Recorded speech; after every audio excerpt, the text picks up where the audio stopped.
ओम नमो भगवते परमहंसास्वादितचरणकमलचिन्मकरन्दाय भक्तजनमानसनिवासाय श्रीरामचन्द्राय श्रीहनुमते नमः। श्रीगुरुचरणकमलेभ्यो नमः। श्रीसीतानाथसमारम्भां श्रीरामानन्दार्यमध्यमाम् अस्मदाचार्यपर्यन्तां वन्दे गुरुपरम्पराम्।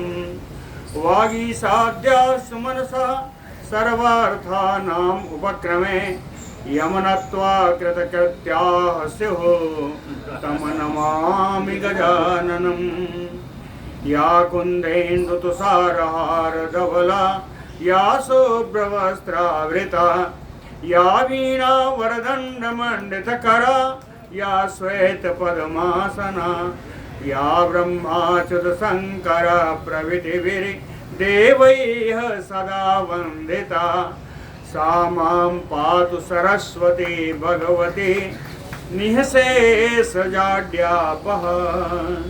नीलाम्बुजश्यामलकोमलाङ्गं सीतासमारोपितवामभागं पाणौ मासायकचारुचापं नमामि रामं रघुवंशनाथम्। नारायणं नमस्कृत्य नरं चैव नरोत्तमं देवीं सरस्वतीं व्यासं ततो जयमुदीरयेत्। सशङ्खचक्रं सकिरीटकुण्डलं सपीतवस्त्रं सरसीर्वेक्षणं सहारवक्षस्थलकौस्तुभस्त्रियं नमामि विष्णुं शिरसा चतुर्भुजम्।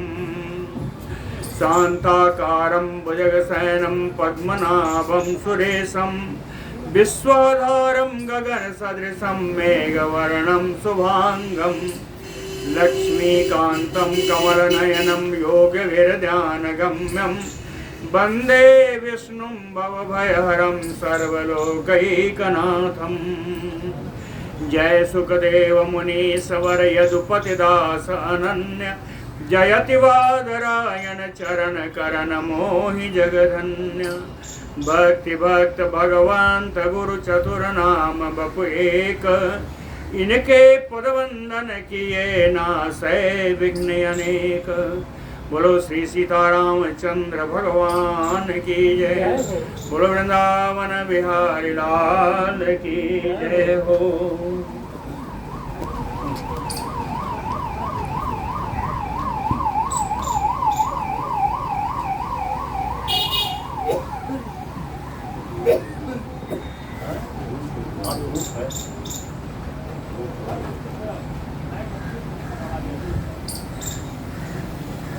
श्री पराशर जी ने कहा कि अब मैं आपको प्रलय की विधि, प्रलय का कितना क्या है कैसा सुनाऊंगा।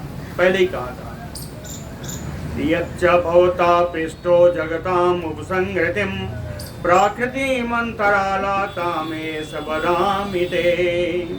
आपने जगत का उपसंहार के लिए पूछा था। उस संदर्भ में प्राकृत प्रलय और उसके अवान्तर प्रलयों को सब मैं आपको सुनाता हूँ। श्री पराशर उवाच सर्वेषामेव भूतानां त्रिविधा प्रतिसञ्चरः नैमित्तिकः प्राकृतिकः तथैव आत्यन्तिको लयः। कहते हैं मैत्रेय जी सर्वेषामेव भूतानां सभी प्राणियों में त्रिविधा प्रतिसंचरः, प्रतिसंचर माने प्रलय, तीन प्रकार के प्रलय हैं। नैमित्तिकः प्राकृतिकः तथा आत्यंतिको। एक नैमित्तिक है, दूसरा प्राकृतिक है, तीसरा है आत्यंतिक। यह तीन प्रकार के प्रलय हैं। ब्राह्मो नैमित्तिकः तेषां कल्पान्ते प्रतिसंचरः। कल्पान्ते कल्प के अंत में ब्राह्म नाम का प्रलय, जिसको ब्रह्मा जी के द्वारा किया गया प्रलय, जिसको नैमित्तिक प्रलय कहा जाता है, वो ब्रह्मा प्रलय के नाम से भी जाना जाता है। दूसरा आत्यंतिकः तु मोक्षाख्यः, मोक्ष के नाम से जाना जाने वाला आत्यंतिक प्रलय है। दूसरा, तीसरा कहें प्राकृतो द्विपरार्ध कहा, जो प्रलय दो परार्ध के बाद आता है, दो परार्ध का समय लगता है जिस प्रलय के आने में, वह प्रलय प्राकृत प्रलय है। इस प्रकार तीन प्रकार का प्रलय है। अब परार्ध का नाम आया तो मैत्रेय जी ने कहा परार्ध संख्याम भगवन मम आचक्ष यया तु सह दुगणी कृतया गेय प्राकृतः प्रते संचरः। भगवन मम आचक्ष परार्ध संख्या, कहीं ये जो आपने परार्ध का नाम लिया है, परार्ध की क्या संख्या है, इसको आप बताइए। द्विपरार्ध न बताइएगा, परार्ध बताइए। क्यों? कहें कि द्विगुणी कृतया गेयः, जितना परार्ध बताएंगे उसको हम दोगुना कर लेंगे, इतना हमको आता है। द्विगुणी कृतयः, है ना, गेयः प्राकृतः प्रसंचरः, और दो परार्ध में प्राकृत प्रलय होता है, ये भी आपने बता ही दिया है। श्री पराशरोवाच, पराशर जी बोलने लगे, कहें अस्थानात् अस्थानम 10 गुणम एकस्मात् गण्यते द्विज ततो 18वें भागे परार्धम अविधीयते। अस्थानात् अस्थानम 10 गुणम, एक स्थान से दूसरे स्थान में 10 गुना, एक का 10 गुना 10, 10 का 10 गुना 100, 100 का 10 गुना 1000। अस्थानात् अस्थानम 10 गुणम एकस्मात् गण्यते, इसी प्रकार 10 गुना करके गिनते जाइए। तेसाम 18वें, जब 18वीं बार आप 10 गुना करिएगा तो जो संख्या बनेगी वो परार्धम विधीयते, उसी को परार्ध कहते हैं। तो 18 बार 10 गुना करिए, है ना। जैसे पहले 1 होगा, फिर 100 होगा, फिर 1000 होगा, फिर 10,000 होगा, है ना। इस तरह इसके संस्कृत नाम भी हैं, है ना। संस्कृत नाम है 1, 10, 7, सहस्त्र, अयुत, नियुत, प्रयुत, अर्बुद, निर्बुद, वृंद, खर्ब, निखर्ब, शंख, पद्म, समुद्र, मध्य, अंत और बाद में परार्ध। 18 बार आप उसको गुणा करिए, यह परार्ध आ जाएगा। तो कहें जब परार्ध बताई दिया तो द्विपरार्ध भी बता देते हैं। कहें परार्ध द्विगुणम यत्तु, इसी परार्ध का दुगुना कर दीजिए। यत्तु और जो संख्या आए प्राकृतः सा लयो दुजः, उसी समय प्राकृत प्रलय होता है ना, प्राकृतिक प्रलय। कहें प्राकृतिक प्रलय में होता क्या है? कहें मुख्य रूप से जो होता है वो बता देते हैं। कहें तदा अव्यक्ते अखिलम व्यक्तम स्वहेतो लयम एति। अव्यक्त है परमात्मा, व्यक्त है जीव, है ना। कहें अखिलम व्यक्तम, तो अखिल जीव, पूर्ण ब्रह्मांड, पूरा शरीर, संसार, स्वहेतो, अपने ही कारण से, अव्यक्ते लयमेति, जब अव्यक्त में लय हो जाता है यही प्राकृत प्रलय होता है। संपूर्ण जगत जो व्यक्त है, अव्यक्त जो परमात्मा है, परमात्मा में लीन हो जाता है, यही प्राकृतिक प्रलय। क्या इसकी इकाई और बताइए? निमेषो मानुषो यो वसो मात्रा मात्रा प्रमाणतः। निमेष सबसे बड़ी छोटी इकाई निमेष है। ये क्या है? यो असो मात्रा मात्रा प्रमाणतः, कहते हैं ये मात्रा, कहते हैं बिना मात्रा के एक अक्षर के उच्चारण करने में जितना समय लगता है वही निमेष है।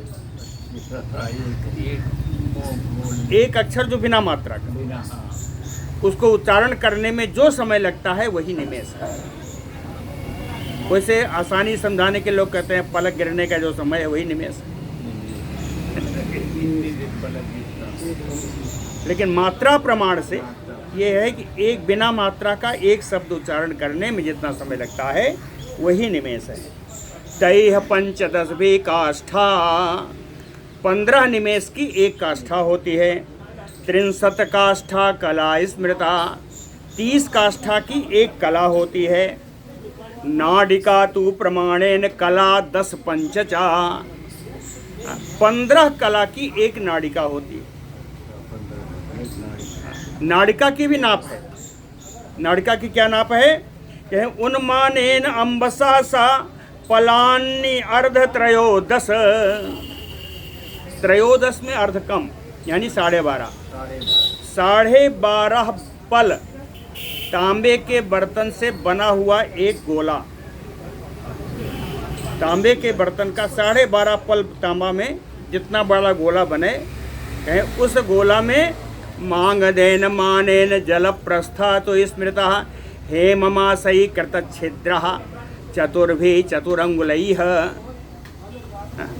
कहें मागध प्रथा में, मागध की ओर जो प्रमाण है, जो इकाई है, उसके अनुसार इस बर्तन को जो अभी बताया, जो तांबे का बर्तन 12.5 पल का, इसको जलप्रस्थ कहते हैं। इस बर्तन को जलप्रस्थ कहते हैं मागध देश में, है ना।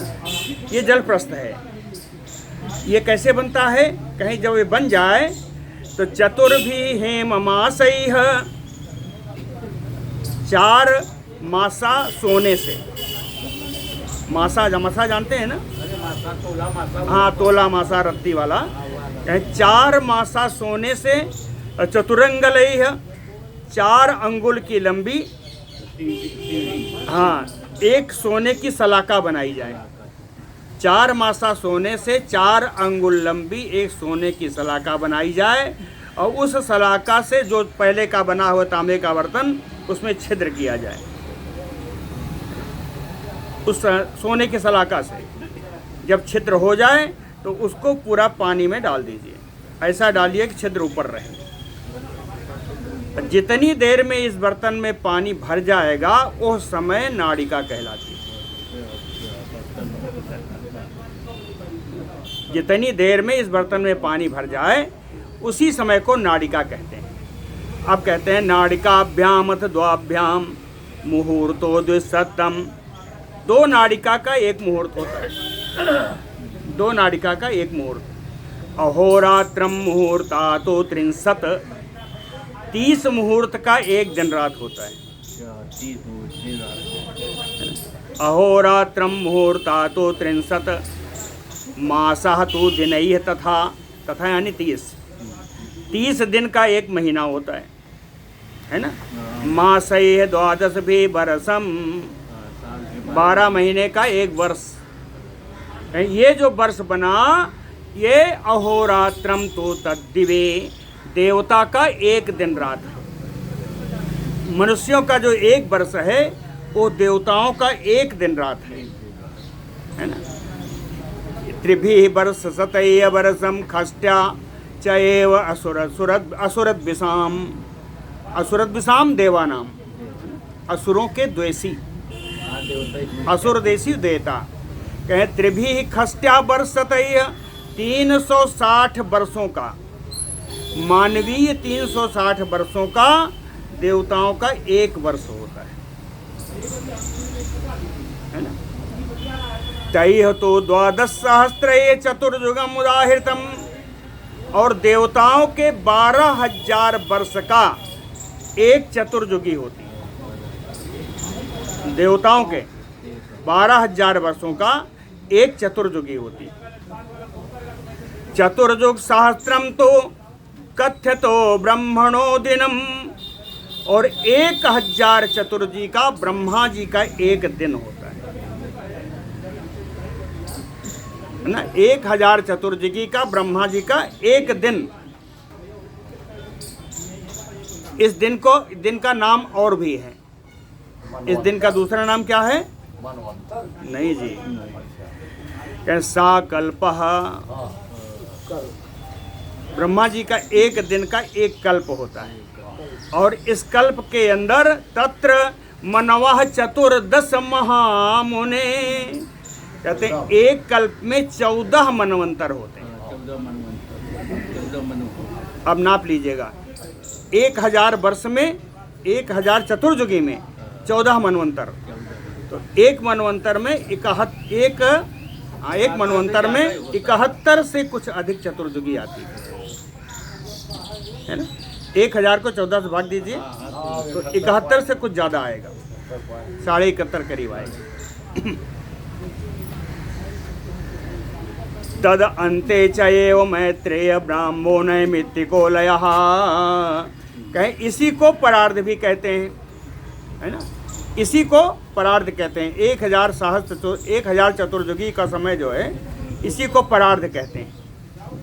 इसी परार्ध में, परार्ध के बीतने पर एक प्रलय आता है, उसको ब्रह्मा का नैमित्तिक प्रलय कहते हैं। तदंते चैव मैत्रेय ब्राह्मो नैमित्तिको लयः। नैमित्तिक प्रलय आता है जो ब्रह्मा का प्रलय कहा जाता है। कहते हैं अब इस नैमित्तिक प्रलय का हम स्वरूप बताते हैं। पराशर जी कहते हैं इस नैमित्तिक प्रलय का स्वरूप सुन लीजिए। तस्य स्वरूपम अति उग्रम मैत्रेय गदतो मम। कहते हैं मैत्रेय जी इसका स्वरूप बड़ा भयंकर है, लेकिन मैं कहूँगा, और कहें कि पहले इसको सुन लो, फिर शृणुस्व प्राकृतम भूया तो वक्ष्यामि लयम। नैमित्तिक प्रलय पहले सुन लो, फिर प्राकृत प्रलय भी आपको मैं बताऊंगा। चतुर्युग सहस्रांते क्षीण प्राय महीतले। कहें जब 1000 चतुर्युगी बीतती है तो पृथ्वी लगभग समाप्त हो जाती है। क्षीण प्राय महीतले। और ऐसी जो समय आती है तो कहें अनावृष्टि ही अतीव उग्रा। अनावृष्टि आ जाती, भयंकर अनावृष्टि आ जाती है। कब तक रहती है? कहें जायते शतवार्षिकी। 100 साल तक रहने वाली अनावृष्टि आती है। इसमें क्या होगा? 100 साल तक नहीं बरसेगा तो ततो यानि अल्पसाराणि तानि सत्वानि अशेषतः क्षयं यान्ति मुनिश्रेष्ठ पार्थिवानि अनुपीडनात्। कह मुनिश्रेष्ठ मैत्रेय जी, ततो उस समय पार्थिवानि पृथ्वी पर रहने वाले, सत्वानि अशेषाणि सारे जीव, जीव कहें अल्पसाराणि उनका बल एकदम कम हो जाता है, और कहें क्षयम यान्ति और धीरे धीरे वो नाश को प्राप्त हो जाते हैं। 1000 साल की, अरे 100 साल की अनावृष्टि में कौन जिएगा? ततः स भगवान विष्णु रुद्र रूप धरो अव्ययः क्षयाय यतते कर्तुम आत्मस्था सकला प्रजा। कहें ऐसे समय में भगवान विष्णु अविनाशी रुद्र रूप धारण करके क्षयाय जगत का क्षय करने के लिए आत्मस्था सकला प्रजा कर तुम सारी प्रजा को अपने में लीन कर लेते हैं, सारी प्रजा को अपने में बैठा लेते हैं, स्थान देते हैं। ततः स भगवान विष्णु भानो सप्तसु रश्मिषु स्थितः पिबति अशेषाणि जलानि मुनिसत्तम। कहते हैं मुनिश्रेष्ठ मैत्रेय जी, इस समय भगवान विष्णु भानो सप्तसु रश्मिषु, भगवान सूर्य के 7 किरणों में, भगवान सूर्य की 7 किरणों में स्थितः विराज जाते हैं, और उन 7 किरणों के द्वारा पिबति अशेषाणि जलानि, कहाँ का जितना भी पृथ्वी पर जल है वो सब पीते रहते हैं।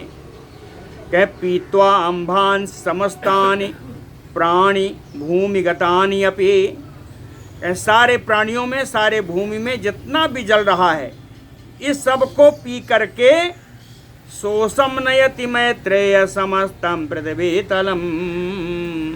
पूरी पृथ्वी तल, पूरा पृथ्वी एकदम सूख जाती है। कहें जब पृथ्वी सूख गई तो आगे जो बचे हैं जलाशय उनको भी सुखाते हैं। भगवान सूर्य की 7 किरणें हैं, जल पी रही हैं, है ना। तो कहते हैं समुद्रान सरिता शैल नदी प्रस्रवणानि पातालेषु यत्तोयम तत् सर्वम नयति क्षयम। कहें समुद्रों में, नदियों में, पर्वतों पर, पर्वत से निकली हुई नदियों में, झरनों में, पाताल में, यत्तोयम जो जहाँ भी जल है उस सारे जल को सर्वम नयति क्षयम, सारे जल को सोख लेते हैं। ततः तदनंतर तस्य अनुभावेन तोयाहारोपविरंगिता, तोय आहार उपविरंगिता, उपविरंगिता वर्धिता, कहते हैं इतना जल पीते हैं ये भगवान सूर्य की 7 किरणें कि बड़े मोटे ताजे हृष्ट पुष्ट हो जाते हैं। तो ये आहारो यानी जल के आहार से भगवान सूर्य की ये 7 किरणें बड़ी हृष्ट पुष्ट हो जाती है, वृद्धि को प्राप्त करती हैं। इतना वृद्धि को प्राप्त करती हैं कि सा एव रश्मयः सप्त जायन्ते सप्त भास्कराः। ये 7 किरणें ही 7 सूर्य बन जाते हैं। जायन्ते सप्त भास्कराः। अब बताओ, एक सूर्य था तो ये हालत, 7 सूर्य, एक तो है ये 7 और सूर्य। तो कहाँ कहाँ सूर्य हो गए? कहीं अधा चा ऊर्ध्वम चा देवता तथा रश्मि दिवाकराः। ऊपर नीचे अगल बगल चारों तरफ सब सूर्य ही सूर्य हैं। अब इतने सूर्य हो जाएंगे तो कहें दहन्त्य शेषम त्रैलोक्यम, संपूर्ण त्रैलोकी को जला डालते हैं। दहन्त्य शेषम त्रैलोक्यम स पाताल तलम द्विज। कहते हैं मैत्रेय जी, पाताल को भी सोख लेते हैं। पाताल तल और पृथ्वी सब सूख जाती है, कहीं एक बूंद जल नहीं रहता। दहिमानं तु तैः दीप्तैः त्रैलोक्यं द्विज भास्करैः सा अद्रि नदी अर्णवा भोगम निस्नेहम अभिजायते। इस प्रकार भास्करैः दह्यमानम, इन सूर्यों के द्वारा जलाए के कारण त्रैलोक्यम, पूरी त्रिलोकी, सा अद्रि नदी अर्णव अभोगम, अभोग यानी पाताल, कहीं पर्वत नदी और समुद्र और पाताल, कहीं निस्नेहम अभिजायते। स्नेह माने द्रव, स्नेह माने द्रव। तो कहते हैं बिना जल का हो जाता है सारा, नदी वगैरह सब, कहीं कोई जल नहीं रह जाता। ऐसी स्थिति में क्या होगा? और सूर्य की किरणें चल रही हैं तो कहीं सबसे अंतिम जल कहाँ का जाता है? ततो निर्दग्ध वृक्षाम्बु, वृक्षों में स्थित जल भी सूख जाता है। ततो निर्दग्धो वृक्षाम्बु, कहीं इस प्रकार त्रैलोक्यम अखिलम द्विज, संपूर्ण त्रिलोकी अब बिना जल का हो गया। तो उस समय पृथ्वी कैसे हो जाती है? भगवती ऐसा च वसुधा कूर्म पिष्ठोपमा कृति। कछुआ के कठोर पीठ जो होती है, कठोर पीठ, उस कछुआ के पीठ के समान कठोर हो जाती है धरती। बिना जल की पृथ्वी कछुआ के पीठ की तरह हो जाती है। ततः, अब तो इतनी गर्मी रहेगी तो अग्नि लग जाएगी। आग लगने। ततः कालाग्निरुद्रो वसो भूत्वा सर्वहरो हरिः, सर्वहरो हरिः, सारा जल हरण कर लेने वाले भगवान विष्णु कह रुद्र के रूप में जो आए हैं वो कालाग्नि ही, कालाग्नि के रूप में परिवर्तित हो जाते हैं। शेषा ही श्वास संभूतः पातालानि दहति अधः। शेष रूपी कालाग्नि, वो शेष के मुख से निकली हुई अग्नि पाताल को, नीचे के पातालों, अधः पातालानि दहति, नीचे के पातालों को भी जला देती हैं। पातालानि समस्तानि दग्ध्वा ज्वलनो महान, महान ज्वलनो, महान अग्नि। इस प्रकार वो महान अग्नि सारे पातालों को जला करके भूमिम अभ्येत्य सकलम, भूमि पर आकर के सकलम वसुधा तलम बभास्ते, पूरी पृथ्वी तल को भी सुखा देती हैं, जला डालती हैं। फिर अग्नि की धारा बढ़ती रहती है।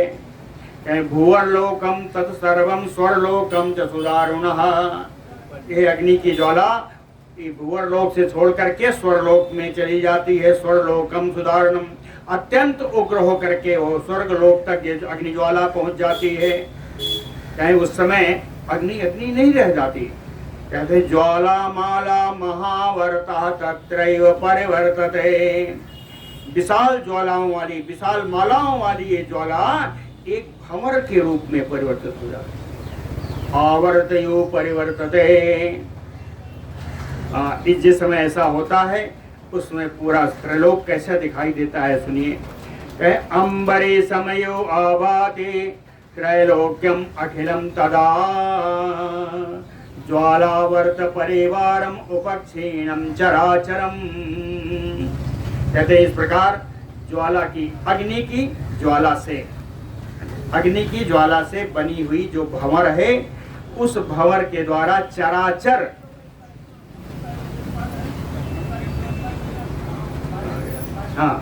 क्षीणम उपक्षीणम चराचरम, चर अचर जितने भी जीव हैं सब समाप्त हो जाते हैं, सारे समाप्त हो जाते हैं। सारे समाप्त हो करके त्रैलोक्यम अखिलम अम्बरीशम यो आभाति। पूरा संसार एक अम्बरीश, अम्बरीश कहते हैं कराहा जानते हैं? एक कराहे के समान, इसी को अंडकटाह कहते हैं। अंडकटाह का नाम कहीं कहीं सुना होगा।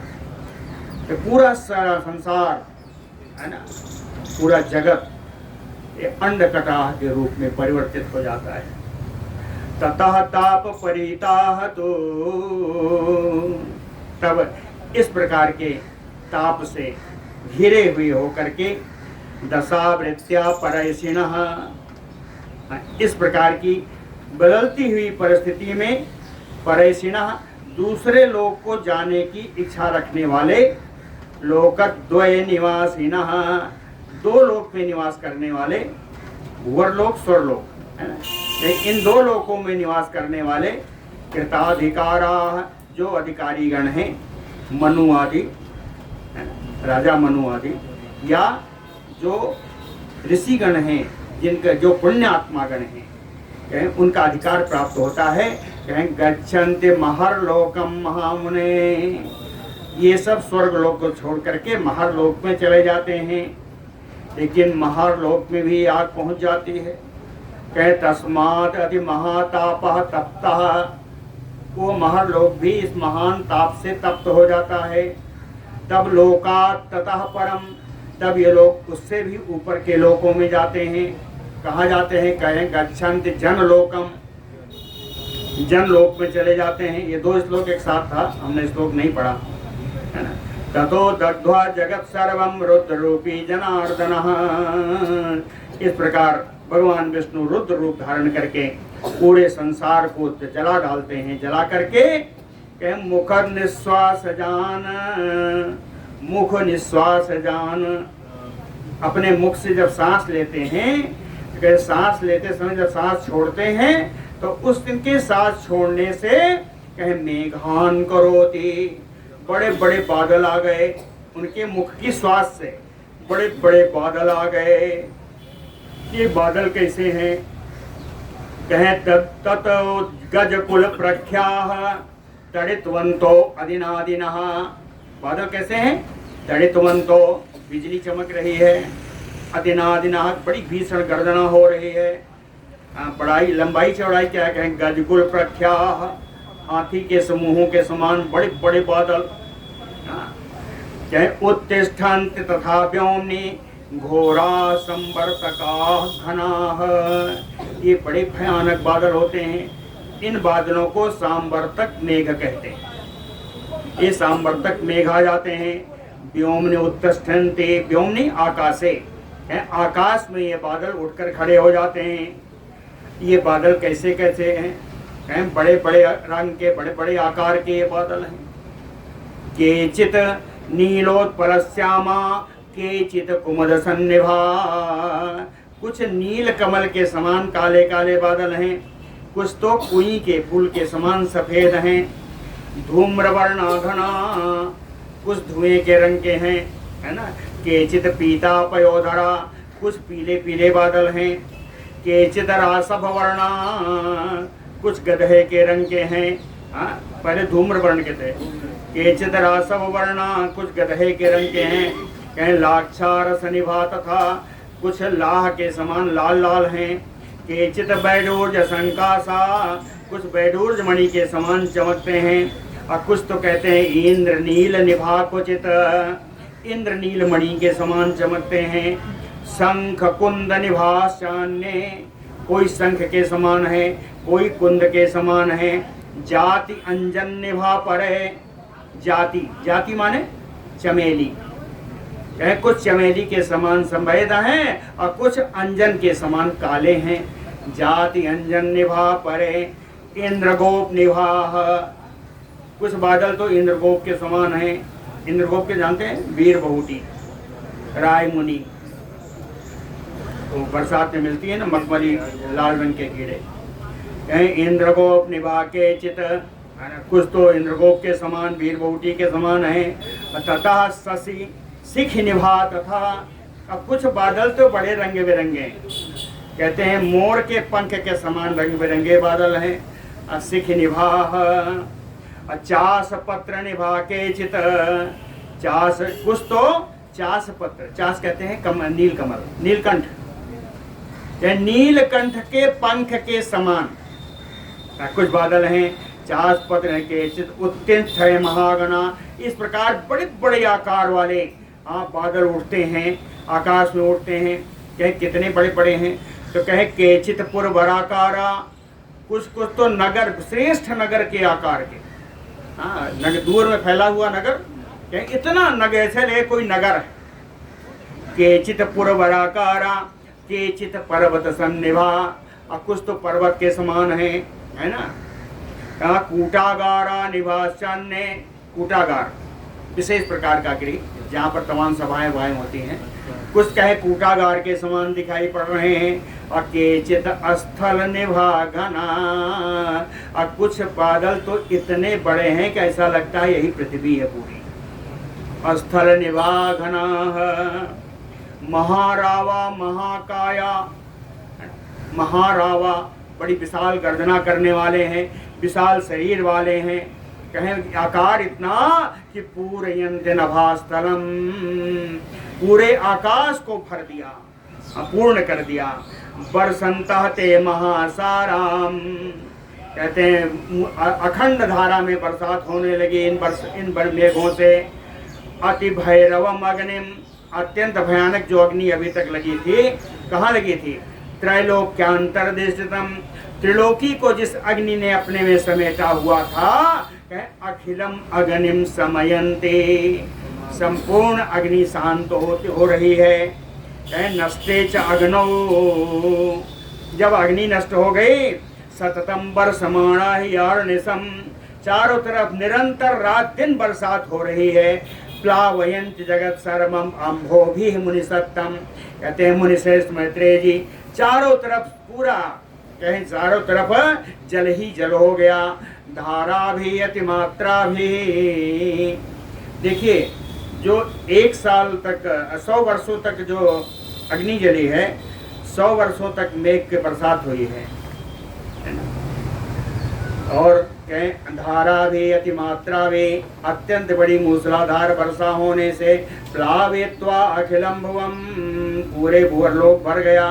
भूवर्लोकम तथा ऊर्ध्वम प्लावयन्ति, भूवर्लोक जब भर गया तो ऊपर जाने लगे, कहाँ? कहीं स्वर्लोक को भी जल से भर दिया, कहीं स्वर्लोक भर दिया। अब तो आकाश भी कहीं नहीं आया, कहीं अंधकारी कृते लोके, इस प्रकार पूरा संसार अंधकार से भर गया। नष्टे स्थावर जंग में, कोई भी चराचर प्राणी कोई नहीं है, सारे नष्ट हो गए।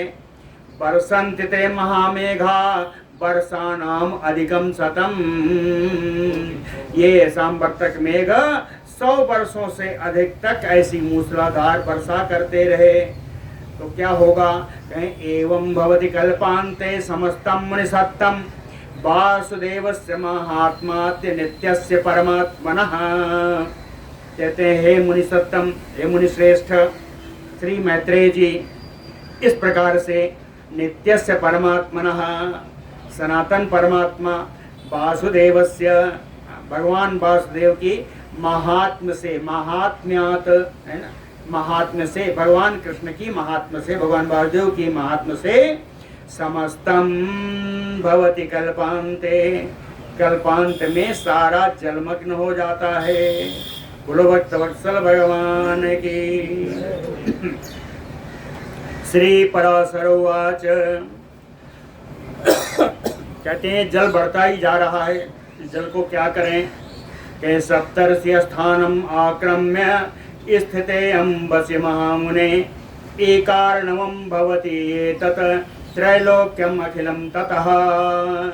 कहते हैं मुनि श्रेष्ठ, इस समय सप्तर्षियों का जो स्थान है वहां तक जल भर गया, पूरा संसार एकार्णो हो गया, एक समुद्र बन गया। कोई समुद्र, त्रैलोक्यम, पूरी त्रिलोकी एक समुद्र है। एकार्णम वो त्रैलोक्यम अखिलम, पूरी त्रिलोकी। कहें इस समय इतना जल जब हुआ तो मुखन निश्वासो विष्णु हवायु, तो भगवान मुख से निश्वास से जो वायु निकली, तान जलदान नाशयनवाते। कहें इस वायु, भगवान के मुख से निकली हुई वायु से ये सारे बादल नष्ट होने लगे। वर्षाणाम अपरम शतम, 100 वर्ष वर्षा करने के बाद ये बादल छिन्न भिन्न होने लगे। इसमें बड़ा सुंदर श्लोक है, 4 श्लोक है, एक साथ हैं, इनकी क्रिया सब एक जगह मिली हुई है।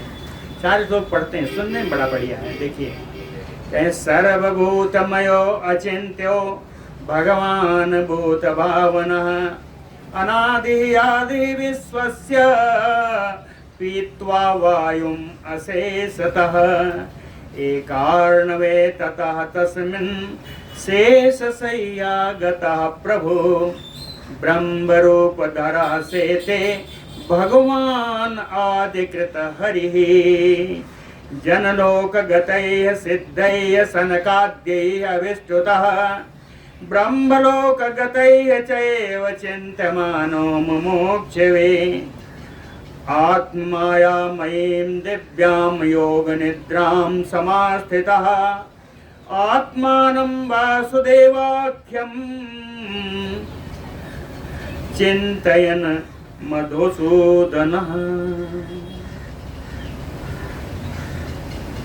कहते हैं जनलोक गदई सिद्धई सनकाद्यैः अविष्टुता, जनलोक में गए हुए सिद्धों के द्वारा, सनकादिकों के द्वारा, सनकादि उच्चारों आ गए, कहीं इन सनकादिकों के द्वारा स्तुति किए जाते हुए, जनलोक गतैः सिद्धैः सनकाद्यैः अभिष्टुतः, जनलोक में रहने वाले सिद्धों और सनकादिकों के द्वारा स्तुति किए जाते हुए, और ब्रह्मलोक गतैः चिन्त्यमानो मुमुक्षुवे, ब्रह्मलोक में गए हुए मोक्ष की इच्छार्थी रखने वाले, मोक्ष की इच्छा रखने वाले, जब ब्रह्मलोक में गए हुए इन मोक्षार्थियों के द्वारा चिंतयंत, ध्यान किए जाते हुए, इनके द्वारा ध्यान किए जाते हुए, कौन? सर्वभूतमयो, सर्वभूत स्वरूप, अचिंत्यो, भूत भावना भगवान, अचिंत्य, प्राणियों का पालन करने वाले, अनादि आदि विश्वस्य, चाहे जो अनादि हैं, जो विश्व के आदि पुरुष हैं, और कौन है? कहें आदिकृत, पूर्व, सबसे पूर्व में रचयिता करने वाले हैं सृष्टि की। हरि मधुसूदन हरि, ऐसे मधुद्वेषी राक्षसों का नाश करने वाले भगवान हरि ही। कहते हैं आत्मानं वासुदेवाख्यम चिंतयन्, ऐसे भगवान अपने ही वासुदेव स्वरूप का चिंतन करते हुए, ऐसे भगे आत्मानं वासुदेवाख्यम चिंतयन्, अपने स्वयं अपने वासुदेव स्वरूप का चिंतन करते हुए। वासुदेव का अर्थ भगवान कृष्ण ही नहीं है, वासुदेव वो है जो सब प्राणियों में अंतस्थ विराजमान रहते, वो वासुदेव।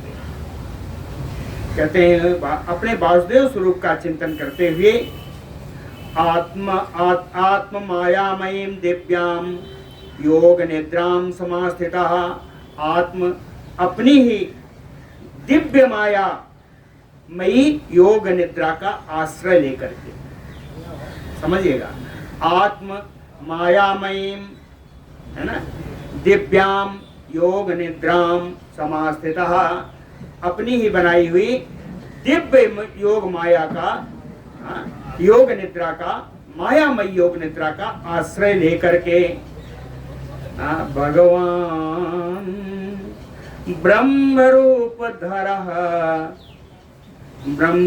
धरः शेषशय्या गतः तस्मिन् एकार्णवे, कहते हैं ब्रह्म रूप धारण करके, है ना, एकार्णवे, उस एक समुद्र में, तस्मिन् उस समुद्र के अंदर, शेषशय्या गतः सेते, शेषशय्या पर जाकर के वो सुप्तावस्था में चले जाते हैं भगवान। कहते हैं अब मैंने आपको सब बता दिया। एस नैमित्तिको नाम मैत्रेय प्रतिसंचरः, कहते हैं मैत्रेय इसी को नैमित्तिक प्रलय कहते हैं। कहते हैं इसका नाम नैमित्तिक क्यों हुआ? निमित्रम यत्र यत्सेते ब्रह्म रूप धरो हरे, क्योंकि भगवान विष्णु इस प्रलय को निमित्त बना करके स्वयं सोने के लिए चले जाते हैं योग निद्रा में, तो कहें इसको निमित्त बनाया, इसलिए यह प्रलय नैमित्तिक कहलाया, है ना, नैमित्तिक कहा। कहीं यदा जागृति सर्वात्मा सदा तेष्ठते जगत, भगवान जिस समय जागृत अवस्था में होते हैं उस समय संसार के हर व्यक्ति की चेष्टा रहती है, वो चलता है, फिरता है, घूमता है, सारा कार्य करता है। लेकिन मैया माया सय्याम गते अच्युते, जब अपनी मायामयी से सैया में अच्युत भगवान चले जाते हैं तो अखिलम विश्वम निमीलयति, तो सारा संसार, कहते हैं निमीलयति, सब लय हो जाता है। और कहे पद्मयोने दिनम यत्तु चतुर्युग सहस्रवत, कहें ब्रह्मा का जो मैंने एक दिन बताया है कि 1000 चतुर्युगी का जो ब्रह्मा जी का दिन होता है, कहें एकार्णवे कृते लोके, 1000 चतुर्युगी के बाद जब पूरा संसार एकार्णो हो जाता है तो कहते हैं रात्रि तावती स्यते, तो जो रात्रि होती है वो रात्रि भी उतने ही काल की होती है। 1000 चतुर्युगी की रात्रि होती है, जितनी बड़ी दिन है उतना बड़ी रात्रि। कहें तथा प्रबुद्धो रात्रियन्ते पुनः सृष्टो करोति अजः, इस प्रकार अजन्मा भगवान ब्रह्म स्वरूप तर्क विष्णु यथा ते कथितम पुरः, अजन्मा भगवान ब्रह्मा जी का रूप धारण करके, है ना, ब्रह्मा जी का रूप धारण करके रात्रि अंते प्रबुद्धो, रात्रि के अंत में जब जगते हैं तो पुनः सृष्टिम करोति, पुनः वो सृष्टि करने लगते हैं। कैसे? कहे कथितम पुरा, इस सृष्टि का क्रम मैंने आपको पहले बता दिया है। कहते हैं इति एष कल्प संहारो, इस प्रकार एक कल्प में 14 मनवंतरों के बाद इस संसार का संहार होता है। अवांतर प्रलयो, और यही अवांतर प्रलय भी कहा जाता है, अवांतर प्रलय भी इसी को कहते हैं। नैमित्तिका ते कथितः, इस प्रकार नैमित्तिक प्रलय को मैंने आपसे कह दिया। प्राकृतम शृण्वतः परम, अब प्राकृत प्रलय मुझसे सुनिए। सुनाओ, समय है ना? काफी देर शुरू हुआ है आज तो, चलिए नहीं, ठीक है।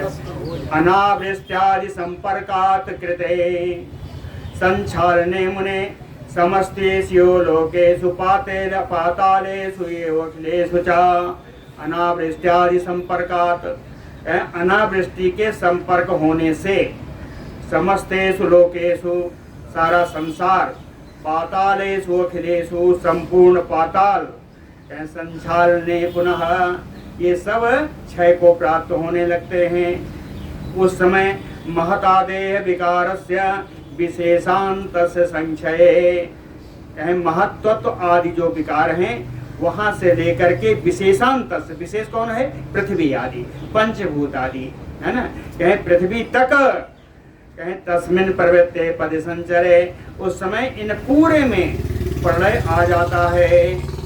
प्रलय आ जाता है, कहीं इस प्रलय का क्रम है, ये प्राकृत प्रलय है, कहीं इस प्रलय का क्रम है, इसका क्रम भी सुन लीजिए।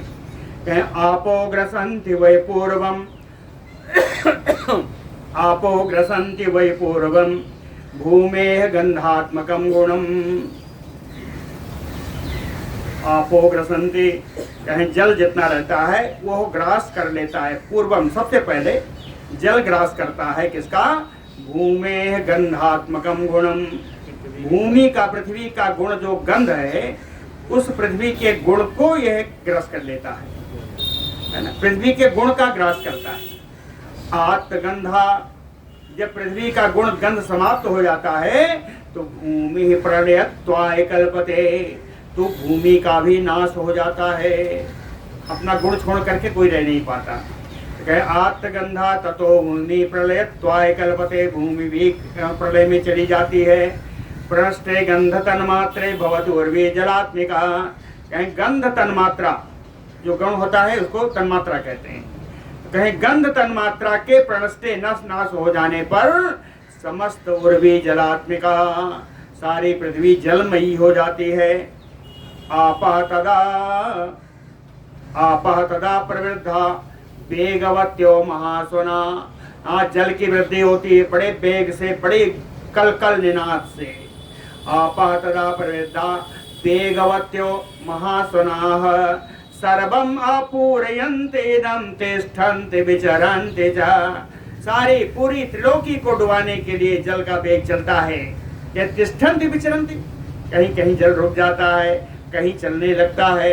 तिष्ठन्ति विचरन्ति च सलिलेन उर्मिमालेन लोका व्याप्ता समन्तता, कहीं जल की बड़ी बड़ी उताल तरंगे करने लगती हैं, और इन उताल तरंगों से समन्ततः लोका व्याप्ता, चारों ओर जल से व्याप्त हो जाता है। अपाम अपि गुणो यह तो, जब जल का अंतिम सीमा आ जाती है तो जल का गुण क्या है? जल का गुण है रस। अपाम अपि गुणो, उस समय जल के रस को ज्योतिषा पीयते, अग्नि जो है उसका पान कर लेती है। जल के गुण का पान अग्नि कर लेती है। नश्यन्ति आपहताश्चा रस तन्मात्र संशयात, इस प्रकार रस तन्मात्रा के संशय हो, नाश हो जाने से जल भी नाश हो जाता है। नश्यन्ति आपः, जल भी नाश हो गया। ततः च आपो हितरसा ज्योतिषं प्राप्नुवन्ति, कहें रस तन्मात्र के नाश हो जाने से यह पूरा जल अग्निमय हो जाता है। ज्योतिषम प्राप्नुवन्ति, अग्नि को प्राप्त कर लेता है। अग्नि अवस्थितो सलिले तेजसा सर्वतो वृते, सारा जल अग्नि के रूप में परिणत होकर के चारों ओर अग्नि फैलने लगती है। साच अग्नि सर्वतो व्याप्य आदत्ते जलम, तथा अग्नि चारों ओर व्याप्त करके जहाँ जहाँ जो भी जल रहता है उस सब जल को सोख लेती है। सर्वम आपूर्यते अर्च भी तथा जगत इदम शनैः, इस प्रकार धीरे धीरे शनैः, धीरे धीरे पूरा जगत अग्नि से ही भर जाता है। सर्वम आपूर्यते अर्च भी तथा जगत इदम शनैः, है ना। अर्च भी समृद्धे तस्मिन् तिर्यक ऊर्ध्वं मदः तथा, इस प्रकार चारों ओर आग पर नीचे आगे पीछे इधर उधर चारों तरफ अग्नि अग्नि ही अग्नि है। ज्योतिषो अपि परम रूपम वायुवति प्रभाकरम, वायु का गुण है रूप, स्पर्श। कहें ज्योतिषो अपि परमम रूपम, ज्योति का जो शब्द है, ज्योति का जो गुण है रूप, ज्योति का रूप है, वायु का स्पर्श है, अग्नि का गुण है रूप। कहें ज्योतिषो परमम रूपम वायु प्रभाकरम ते, इस अग्नि के इस गुण को, रूप नामक गुण को वायु भक्षण कर लेता है। प्रणीने तथा तस्मिन् वायुभूते अखिलात्मनि, जब जल अग्नि का रूप तन्मात्रा जब एक ग्रसित हो जाता है, समाप्त हो जाता है, तो सब जगह अग्नि समाप्त होने लगती है। वायु भूते अखिलात्मनि, पूरे संसार में वायु भर जाती है, प्रचंड वायु चलने लगती है ना। प्रणीने तथा वायु प्रणष्टे रूप तन्मात्रे हृत रूपो विभावसु, रूप तन्मात्रा के नष्ट होने पर अग्नि भी नष्ट हो जाती है। प्रसाम्य तदा ज्योति वायु दूधूयते महान, दो धूयते माने झकोरा चलता है। जिस समय अग्नि शांत हो जाती है उस समय अग्नि का, वायु का झकोरा चलने लगता है। निरालोके तथा लोके वायु अवस्थे तेजसी, कहें सारी वायु में सारी अग्नि स्थित हो जाती है। कहीं प्रकाश होता है, कहीं बिना प्रकाश का रहता है। ततः तु मूलम आसाद्य वायु संभवम आत्मना संभवन वायु। अपने जनक आकाश, वायु को उत्पन्न करने वाला आकाश, कहें संभवम आत्मना वायु मूलम, जिसके आश्रय में रह करके ऊर्ध्वम अदा तेरियक दो दवी दिशो दस, इधर उधर करके दसों दिशाओं में वायु व्याप्त हो जाती है। वायो अपि गुणम स्पर्शम, अब वायु के गुण स्पर्श को आकाशो ग्रस्ते, ततः आकाश ग्रास कर लेता है ना। वायु के गुण स्पर्श को आकाश ग्रास कर लेता है। जब ग्रास कर लेता है तो प्रसाम्य ततो वायु खम तिष्ठति अनावृतम, कहें वायु चारों तरफ शांत हो जाती है। अब क्या बचा? कहते हैं केवल आकाश बचा, है ना, केवल आकाश बचा। आकाश कैसा कहे? अनावृतम, बिना ढका हुआ, निराच्छादित आकाश बचा। अब इस आकाश में कहते हैं अरूपम रसम स्पर्शम गंधम न मूर्तिमत, इसमें ना तो रूप है, न रस है, ना स्पर्श है, न गंध है। ये सारे गुण तो खत्म हो गए, चार गुण समाप्त हो गए। कहें सर्वम आपूर्यच्च सुमहत् तत्प्रकाशते, अत्यंत महान आकाश ही सब चारों ओर प्रकाशित हो रहा है। क्या बंद करना है क्या? प्राकृत नहीं खत्म हुआ, अभी कम से कम 12-15 श्लोक है। परिमंडलम च सुधिरम आकाशम शब्द लक्षणम शब्द मात्रम तदा आकाशम सर्वम आवृत तिष्ठति। इस समय गोलाकार आकाश, छिद्रवत आकाश, कौन सा आकाश? कहें शब्द लक्षणम, शब्द जो गुण है, शब्द लक्षण वाला आकाश, शब्द मात्रम तदाकाशम सर्वम आवृत्य तिष्ठति। इस प्रकार शब्द गुण वाला आकाश सारे तरफ चारों घेर करके बैठ जाता है, केवल आकाश दिखाई देता है। ततः शब्द गुणम तस्य, अब आकाश का जो गुण शब्द है उसको कौन ले जाएगा? क्या भूतादि ग्रस्ते पुनः, इसको जो पंचभूत आदि हैं आकाश के गुण को ये पंचभूत ग्रास कर लेते हैं, है ना। अब पंचभूत क्या करते हैं? कहें भूत इंद्रियेषु जुगपद भूतादौ सरंसुतेषु, ये भूतों को, इंद्रियों को युगपद यानी एक साथ ही ये पंचभूत ग्रास बना लेते हैं। हाँ, कहे जब ये सारे भूत, पंचभूत भी, इंद्रिय भी सब ग्रास बन गए, अब क्या बचा? क्या अभिमानात्मको ये भूतादि तामसा वृतः, अब केवल अहंकार बचा। अभिमान माने अहंकार, अहंकार बचा। तो पहले कौन सा अहंकार आया? कहे तामसा स्मृतः, तामस अहंकार सबसे पहले आया, है ना। तामस अहंकार को भी ग्रास बना लिया। कौन? इसको ग्रास कौन बनाएगा? कहे उर्वी महान जग नहीं भूतादि ग्रस्ते चापि महान वै बुद्धि लक्षण, बुद्धि का लक्षण वाला, बुद्धि चिन्ह वाला सात्विक अहंकार, सात्विक अहंकार इस तामसी अहंकार को भी, सारे इंद्रियों को भी, सारे पंचभूतों को भी, इन सबको सात्विक अहंकार ग्रास कर ले जाता है। अब क्या बचा? कहे भूतादिम ग्रस्ते चापि उर्वींच महान जयतः प्रांते अंतर्बाह्या तथा, कहे पृथ्वी से शुरू हुआ, है ना, पृथ्वी से शुरू हुआ और अंतिम में क्या बचा? कहे महान से महत्तत्व आ गए। अहंकार के बाद महत्तत्व है, तो कहते हैं एक तरफ पृथ्वी और दूसरी तरफ महत्तत्व, है ना। कहे प्रांते अंतर्वही, है ना, ये प्रांत में दोनों तरफ बैठे हुए हैं। बायतः तथा एवं सप्त महाबुद्धे कामात प्रकृतया स्मृता, तो इस प्रकार ये सातों ही सात्विक अहंकार में जो आए हुए हैं, सात है ना, पांच पंचभूत हो गए और अहंकार,